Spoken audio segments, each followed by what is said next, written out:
أعوذ بالله من الشيطان الرجيم. بسم الله الرحمن الرحيم.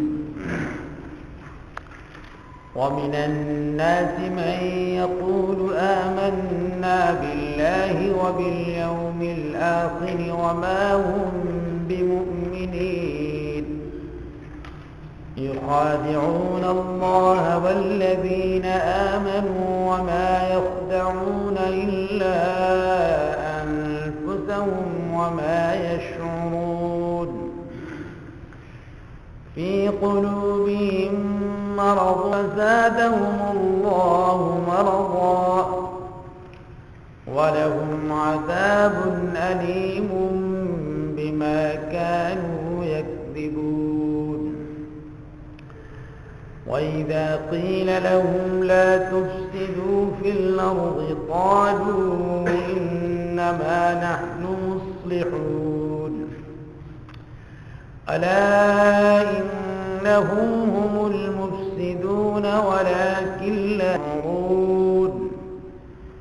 وإذا قيل لهم آمنوا كما آمن الناس قالوا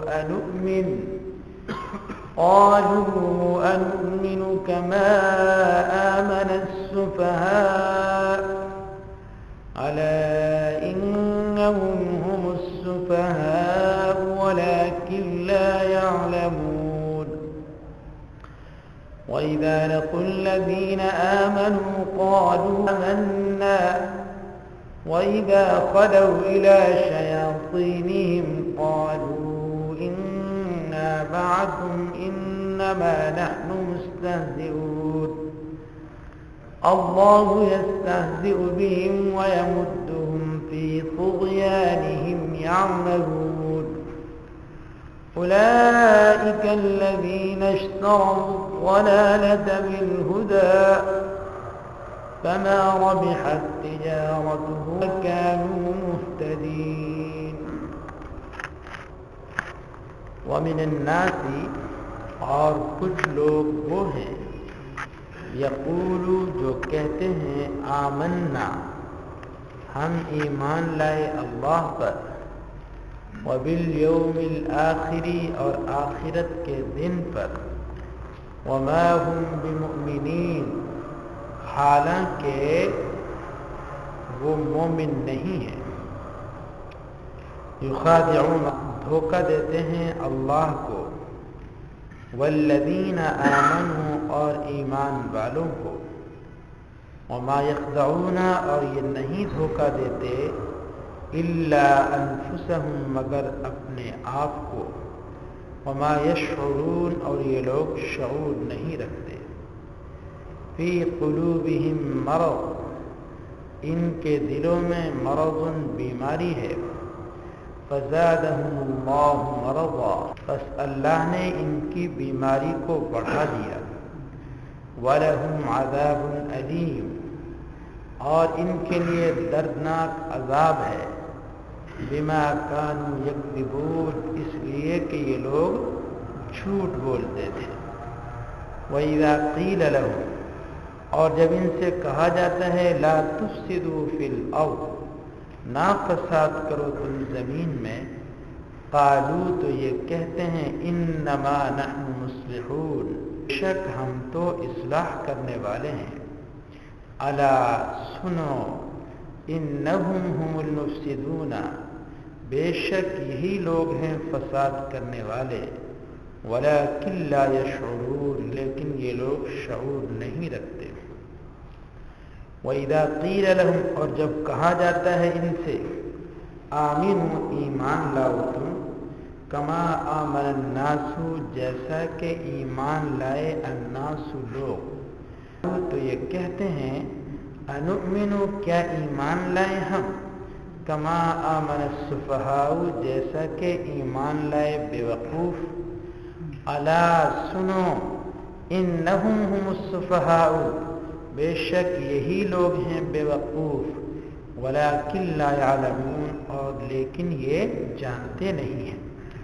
وَإِذَا لَقُوا الَّذِينَ آمَنُوا اور جب یہ ملتے ہیں منافق لوگ الذین آمنوا ایمان والوں سے، کہتے ہیں آمنا ہم ایمان لائے، وَإِذَا خَلَوْا اور جب یہ تنہائی میں جمع ہوتے ہیں الی شیاطینہم اپنے سرداروں کے ساتھ، قالوا تو کہتے ہیں انا معکم بے شک ہم تمہارے ساتھ ہیں، انما نحن مستہزئون بے شک ہم تو مذاق کرنے والے ہیں، اللہ یستہزئ بہم اللہ تعالیٰ سزا دے گا ان کو ان کی، وَيَمُدُّهُمْ فِي طُغْيَانِهِمْ اور فی الحال ان کو ڈھیل دے رہا ہے ان کی سرکشی میں، یعمہون اور یہ لوگ حیران سرگردان پھر رہے ہیں، اولئک الذین یہی وہ لوگ ہیں اشتروا جنہوں نے خریدا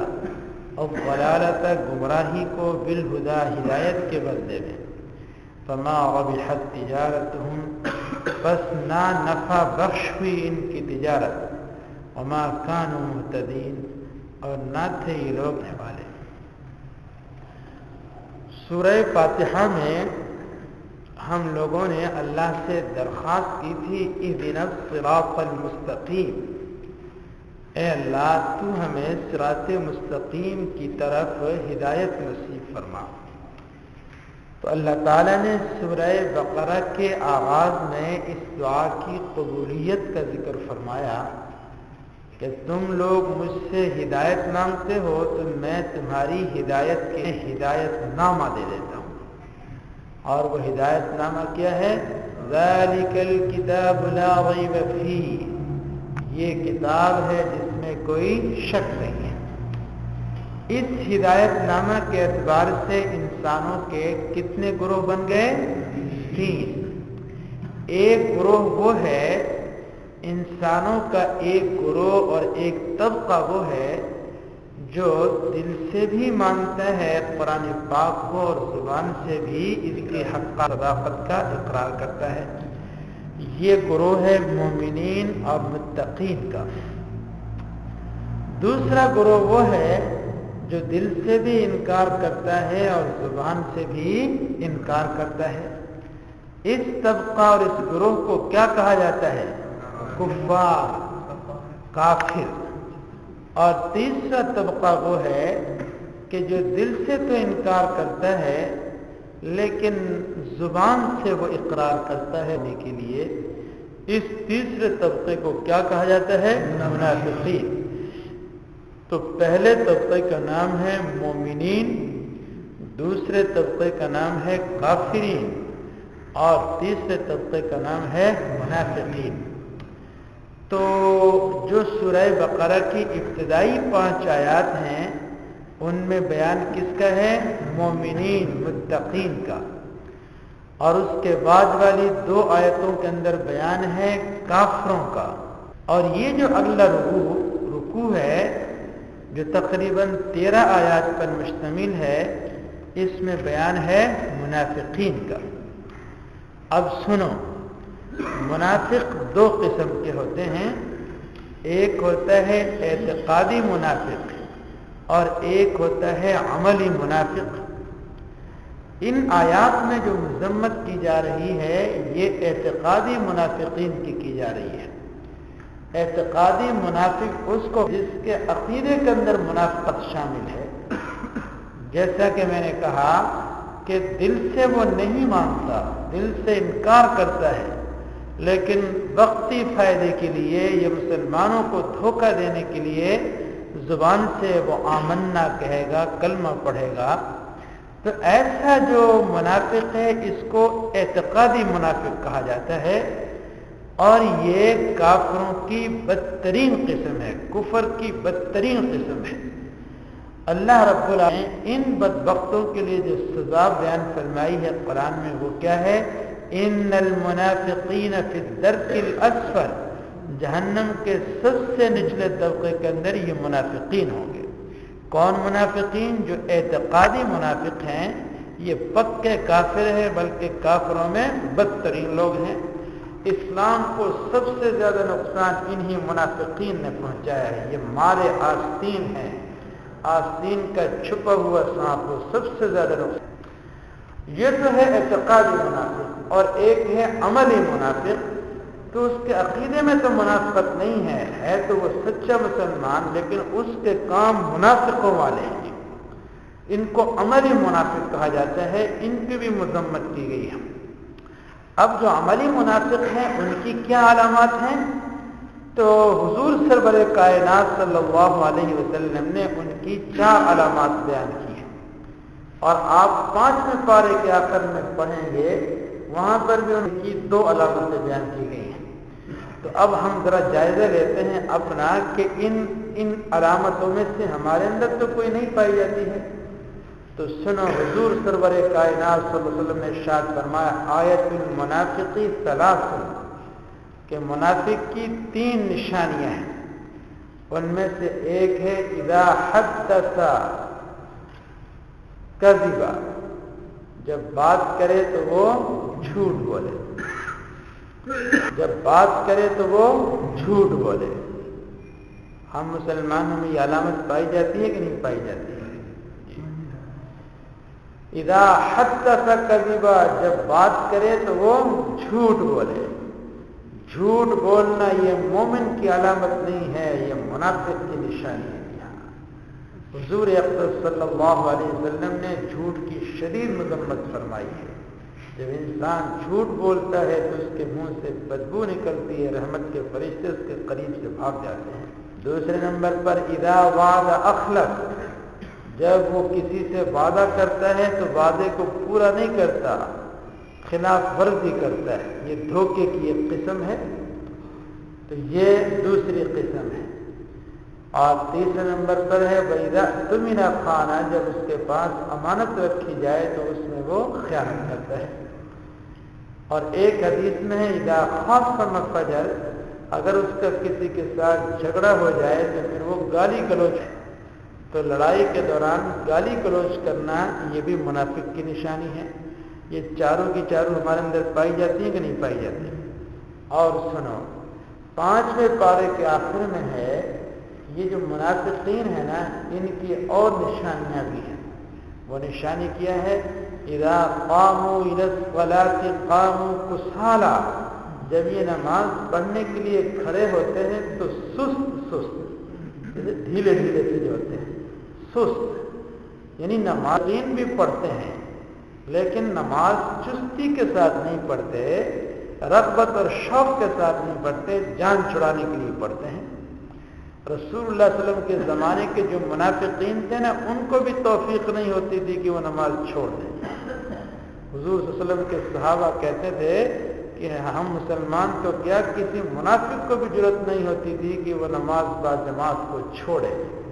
ہاں، کوئی بدبخت آدمی ہوتا تھا کہ جو چھپ کر کے وہ چھوڑ دیتا ہے، لیکن کسی کو جرأت۔ تو نماز کو ڈھیلے ڈھالے انداز میں جی شوق اور رغبت کے بغیر پڑھنا، یہ بھی منافقین کی علامت ہے۔ اور دوسرے نمبر پر فرمایا وَلَا يَذْكُرُونَ اللَّهَ إِلَّا قَلِيلًا، یہ اللہ کو یاد تو کرتے ہیں مگر تھوڑا سا یاد کرتے ہیں۔ تو اللہ کا ذکر تھوڑا کرنا یہ بھی منافقوں کی علامت ہے جی، یعنی اس کا معنی منافق بھی کچھ نہ کچھ ذکر کرتے ہیں، لیکن اللہ کہتے ہیں تھوڑا ذکر کرنا یہ منافقین کی علامت ہے، اللہ کا خوب ذکر کرنا چاہیے جی۔ تو یہ عملی منافق ہیں، ان کی بھی مذمت کی گئی ہے۔ اللہ کا فضل ہے، چلو ہم اعتقادی منافق تو نہیں ہیں، لیکن جو ان کی نشانیاں ہیں منافقین کی نشانیاں، وہ ساری ہم مسلمانوں کے اندر پائی جاتی ہیں۔ اس لیے دونوں قسم کے منافقت سے توبہ کرنا ضروری ہے، اعتقادی منافقت سے بھی اور عملی منافقت سے بھی۔ تو یہ جو رکوع ہے یہ ان منافقین کی مذمت میں یا ان کے بیان پر مشتمل ہے جن میں اعتقادی منافق ہے، جن کا عقیدہ خراب ہے۔ اب سنو، اللہ تعالیٰ فرماتے ہیں وَمِنَ النَّاسِ، اور کچھ لوگ وہ ہیں جو کہتے ہیں آمنا باللہ، ہم ایمان لائے اللہ پر اور آخرت کے دن پر، حالانکہ وہ مومن نہیں ہیں۔ زبان سے کہتے ہیں ایمان، ان کے دل میں نہیں ہے، اور ایمان کا تعلق زبان کے ساتھ نہیں ہوتا، ایمان کا تعلق ہوتا ہے دل کے ساتھ۔ یہ جو زبان سے کہتے ہیں لا الہ الا اللہ محمد رسول اللہ، اس کو اسلام کہتے ہیں، اور جو تصدیق ہوتی ہے اس کو ایمان کہا جاتا ہے۔ تو جو ظاہری اعمال ہیں مثلا نماز پڑھنا، روزہ رکھنا، زکوٰۃ دینا، زبان سے کسی چیز کا اقرار کرنا، یہ اسلام ہے۔ اب یہ تو ہم کسی کے بارے میں دیکھیں گے نماز پڑھتے ہیں کہیں گے یہ مسلمان آدمی ہے، لیکن یہ نہیں کہہ سکتے کہ یہ مومن آدمی ہے۔ مومن تو وہ ہوتا ہے جس کے دل میں ایمان ہو، اور یہ دل چھپا ہوا ہے تو اس کے اندر جو ایمان ہے وہ بھی چھپا ہوا ہے۔ تو اس کے دل میں ایمان ہے یا نہیں ہے یہ تو ہمارا خدا جانتا ہے۔ ظاہری طور پر اگر کوئی انسان کلمہ پڑھے گا تو ہم اس کو مسلمان کہیں گے۔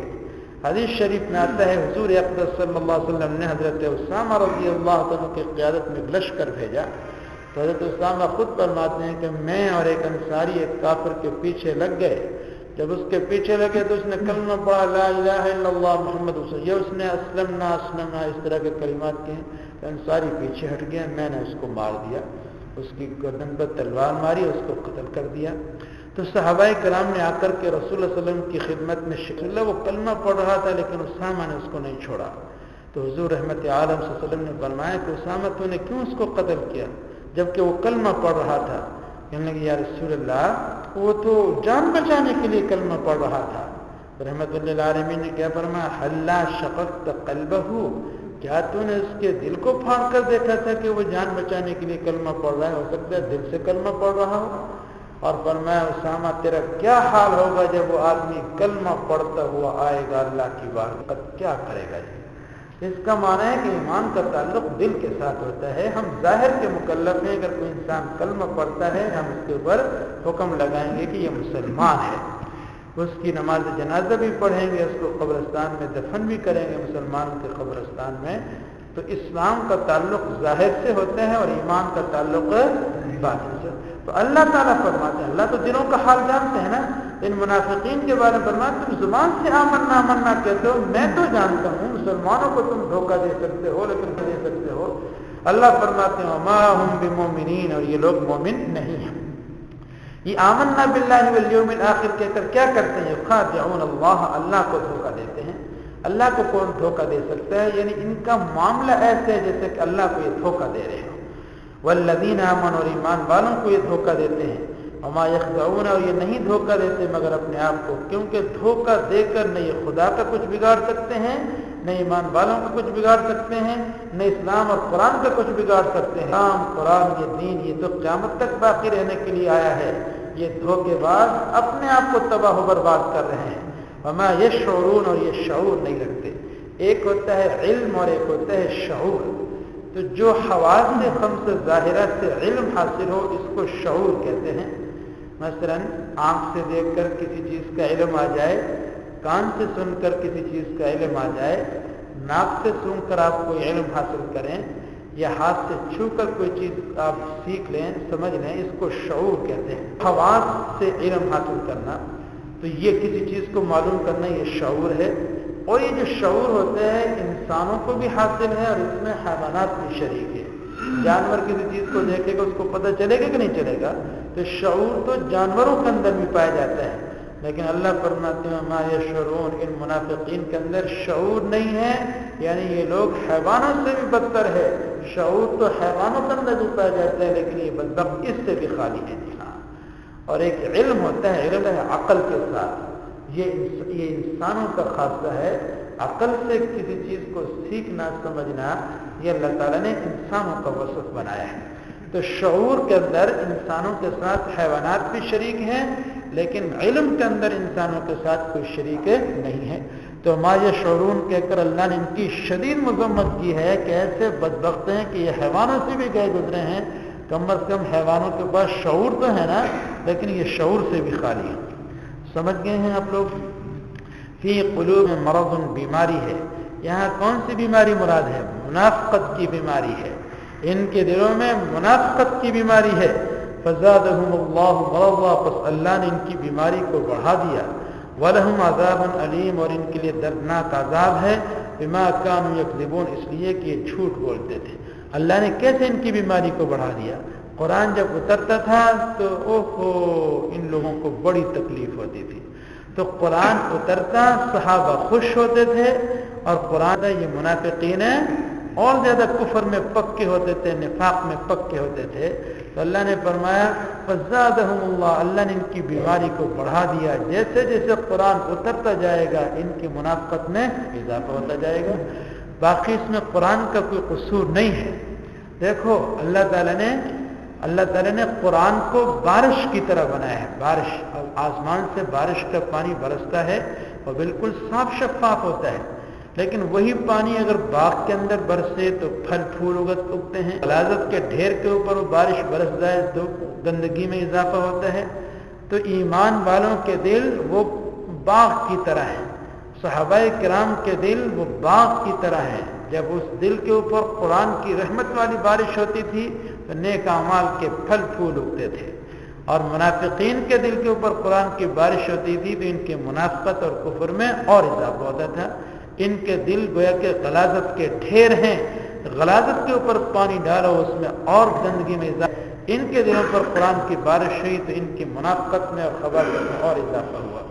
فارسی زبان کا ایک شعر ہے، باراں کے در لطافت تبعش خلاف نیز، باراں کے در لطافت تبعش خلاف نیز، در باغ لالا روید و در شور بوم و خس۔ کہ یہ جو بارش ہے نا، اس کی لطافت میں، اس کی اچھائی میں کوئی فرق نہیں ہے، لیکن ہوتا کیا ہے کہ جب باغ کے اندر یہ برستی ہے بارش تو پھل پھول اگتے ہیں، اور غلاظت کے ڈھیر کے اوپر برستی میں اضافہ ہوتا ہے۔ تو اس میں بارش کا قصور نہیں، تو کیا ہے، جگہوں کا فرق ہے۔ قرآن کی رحمت والی بارش میں کوئی فرق نہیں ہے، لیکن طبیعتوں کا فرق ہے۔ صحابہ کرام کی طبیعتیں بہت اچھی تھیں، قرآن جب اترتا تو ان کے ایمان میں اور ان کے کیا کہتے ہیں نیک اعمال میں اضافہ ہوتا تھا، اور منافقین کی طبیعتیں خراب تھی تو کفر و نفاق میں اضافہ ہوتا ہے۔ وَإِذَا قِيلَ لَهُمْ، اور جب ان سے کہا جاتا ہے لا تفسدوا فی الارض، یہ ان کی حماقت کا، جب ان سے کہا جاتا ہے نہ فساد کرو تم زمین میں، تو قالوا، تو یہ احمقانہ جواب دیتے ہوئے کہتے ہیں انما نحن مصلحون، بے شک ہم تو اصلاح کرنے والے ہیں۔ الا سنو، بے شک یہی لوگ ہیں فسادی، ولکن لا یشعرون، لیکن یہ شعور نہیں رکھتے۔ وَإِذَا قِيلَ لَهُمْ، اور جب ان سے کہا جاتا ہے آمنوا، ایمان لاؤ تم، کما آمن الناس، جیسا کہ ایمان لائے لوگ۔ یہاں لوگوں سے کون مراد ہے؟ صحابہ کرام رضوان اللہ علیہ۔ ایمان لاؤ جیسا کہ ایمان لائے کون؟ صحابہ کرام۔ سے معلوم ہوا کہ صحابہ کرام کا ایمان معیاری ہے، یہ معیار حق ہے، یہ کسوٹی ہے، اس کے اوپر ہمارے ایمان کو پرکھا جائے گا۔ ایمان لاؤ جیسا کہ ایمان لائے ابو بکر، عمر، عثمان، علی اور صحابہ کرام۔ قالو، تو یہ منافق کہتے ہیں نؤمن، کیا ہم ایمان لائے جیسا کہ ایمان لائے بیوقوف؟ تو یہ منافقین صحابہ کو بیوقوف اس لیے کہتے تھے کہ یہ کیا ہوا، ان کو محمد رسول اللہ کے پیچھے لگے ہوئے ہیں، ان کا کاروبار اجڑ گیا، رشتہ داریاں ان کی ختم ہو گئی، بھوک سے مر، بلال کو اس کو کھانے کو نہیں ملتا لیکن پھر بھی لا الہ الا اللہ پڑھتا ہے، قرآن پڑھتا ہے، بیوقوف ہے نا، کیوں ان کے پیچھے لگ رہا ہے؟ تو اس وجہ سے ان کو بیوقوف کہا۔ اللہ نے فرمایا الا سنو انہم ہم السفہاء، بے شک یہ منافق ہی بیوقوف ہیں لیکن یہ جانتے نہیں ہیں۔ انہیں کیا پتا ہے کہ جو دین کے اسلام کا یہ صحابہ ساتھ دے رہے ہیں، خدا ان کو کیسا اجر عطا فرمائیں گے۔ آج منافقین میں سے کس کو آپ جانتے ہیں؟ کسی کو بھی نہیں، صرف ایک خبیث کو جانتے ہیں، وہ بھی اس لیے کہ اس کی اللہ تعالیٰ نے مذمت کی، عبداللہ ابن ابی رئیس المنافقین، اس کو جانتے ہیں۔ یہ بھی قرآن میں اس کے بارے میں مذمت آئی ہے، باقی کسی کو بھی نہیں جانتے۔ اور اس کے علاوہ صحابہ کرام ہیں، جس صحابہ کرام کسی ایک صحابی کا بھی نام لے دو فوراً آپ کہیں گے رضی اللہ تعالیٰ عنہ۔ اور اسلام کے لیے غریب صحابہ نے بہت زیادہ قربانیاں دی، حضرت بلال، عمار، یاسر، صہیب، ان سب کا کتنے احترام سے نام لیا جاتا ہے۔ تو خدا نے عزتیں چمکائی ہیں ان کی۔ وَإِذَا لَقُوا الَّذِينَ، جب یہ ملتے ہیں ایمان تو کہتے ہیں ہم ایمان لائے۔ وَإِذَا خَلَوْا، جب یہ تنہائی میں جمع ہوتے ہیں اپنے سرداروں کے ساتھ، قالوا، کہتے ہیں بے شک ہم تو تمہارے ساتھ ہیں، انما نحن مستہزئون، اور ہم ان مسلمانوں سے مذاق کرتے ہیں۔ اللہ یستہزئ بہم، اللہ تعالیٰ ان کو ان کی اس مذاق کی سزا دے گا، اور فی الحال ان کو ڈھیل دے رہا ہے ان کی سرکشی میں۔ یامہون، یہ لوگ حیران سرگردان ہیں۔ یہی وہ لوگ ہیں اشتروا، جنہوں نے خریدا گمراہی کو ہدایت کے بدلے میں، یہ ترجیح دی انہوں نے گمراہی کو ہدایت کے اوپر۔ وما ربحت تجارتہم، ان کی یہ تجارت ہوئی، وما کانوا، نہیں تھے یہ لوگ ہدایت پانے والے۔ مزید تشریح انشاءاللہ کل کریں گے۔